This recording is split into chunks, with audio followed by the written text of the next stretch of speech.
రాజు గారు సార్, మీరు మొన్నే తెలుగు ఫిల్మ్ ఇండస్ట్రీలో one of the costliest film game changer చేశారు. అలాగే ఇప్పుడు ప్రశాంత్ నీల్ గారితో లేకపోతే రకరకాల పెద్ద డైరెక్టర్స్తో చాలా పెద్ద సినిమాలు ప్లాన్ చేస్తున్నారు. మీకు మొత్తం సినిమా డైనమిక్స్ అంతా తెలుసు మన దగ్గర. అక్కడ మీ పక్కన కూర్చున్న ఇద్దరు Kerala film industry biggest budget cinema తీసి వాళ్ళిద్దరే ఈ రోజుకి ₹1 కూడా తీసుకోలేదంట. మన ఇండస్ట్రీ ఈ ఎగ్జాంపుల్ నుంచి ఏదైనా నేర్చుకోగలిగింది ఉందంటారా?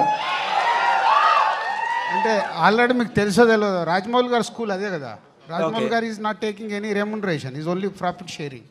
ఓకే, ఇంకా చాలా మంది ఉన్నారు కదా. ప్రశాంత్ నీల్ గారు కూడా సేమ్. అంటే ఒక్కొక్కరు స్టార్ట్ చేస్తే భారీ బడ్జెట్లు పెరుగుతున్నప్పుడు అందరు సేమ్ స్కూల్కి వస్తారు. I'm expecting shortly Telugu industry అందరు అదే స్కీమ్లో ఉంటారు. గేమ్ చేంజర్లో కూడా అదే స్కీమ్ జరిగింది sir. Yes, Game Changer start అయినప్పుడు అదే స్కీమ్లో ఉంది.